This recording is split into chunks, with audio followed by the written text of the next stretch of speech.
आपको कांग्रेस की कमियां गिनवाने के लिए प्रधानमंत्री नहीं बनाया था मोदी जी। हमें लगता था कि कांग्रेस में कुछ कमियां हैं, इसलिए आपको प्रधानमंत्री बनाया था।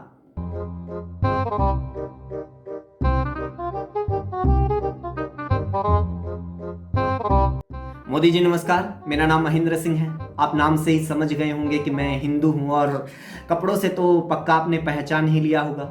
2014-2019 इलेक्शन में मैंने आपको ही वोट दिया था और जब आपने वो नोटबंदी की थी तो मैंने उसको भी सपोर्ट किया था। ये देखिए, मैंने उस टाइम एटीएम की लाइन में खड़े होकर स्माइल करते हुए सेल्फी भी ली थी। और उसके बाद वो लॉकडाउन, ताली थाली, दिया बाती, आपने जो जो टास्क दिया मैंने सबको सपोर्ट किया, सबको फॉलो किया। उम्मीद है अब तो आपको यकीन हो गया होगा कि मैं पक्का हिंदू हूँ। नहीं सर, अरे हाँ, ये देखिए, कश्मीर फाइल्स मूवी की टिकट मैंने दो दो बार देख ली है। जी हाँ, अब तो आपको कोई डाउट नहीं है ना कि मैं हिंदू हूँ। आप सोच रहे होंगे कि ये सब मैं आपको क्यों बता रहा हूँ। हैरान होने की जरूरत नहीं है सर, क्योंकि मैं खुद ये सोचकर हैरान हूँ कि आज की तारीख में जब भी हमें कुछ बोलना होता है तो पहले हमें ये सब क्यों बताना पड़ता है।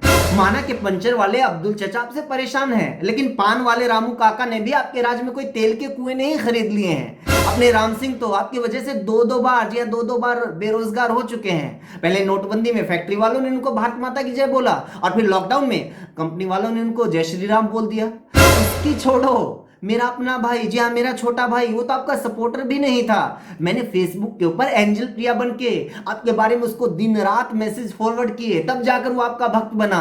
अपने ही भाई से लड़की बन के गंदी गंदी चैटिंग की है मैंने आपके लिए, और उसका रिजल्ट क्या निकला। 2 साल पहले तक मेरे बाबू ने थाना थाया ये पूछने वाला मेरा भाई आज मुझसे पूछ रहा है, बता एंजल प्रिया कौन सी मस्जिद पर हमला करना है। अगर ऐसे ही चलता रहा तो मुझे डर है कि कहीं वो बम बांध कर कहीं फट ना जाए। और फटना किसको बोलते हैं ये मोदी जी कोई मेरे बाप से पूछो।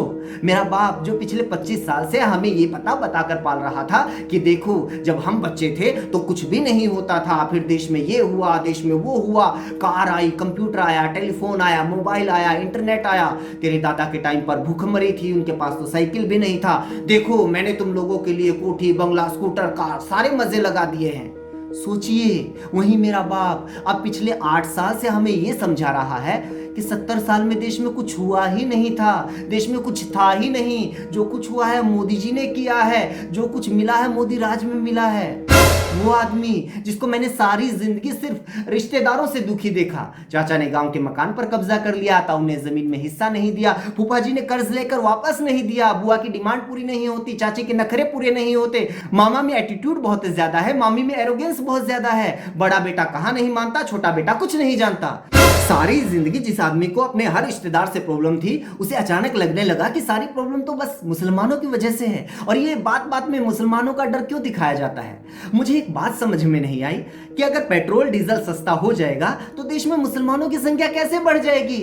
आपको क्या लगता है कि ये मुसलमान अभी होल्ड पे बैठे हुए हैं कि नहीं पहले पेट्रोल डीजल सस्ता हो जाए तब हम बच्चे पैदा करेंगे।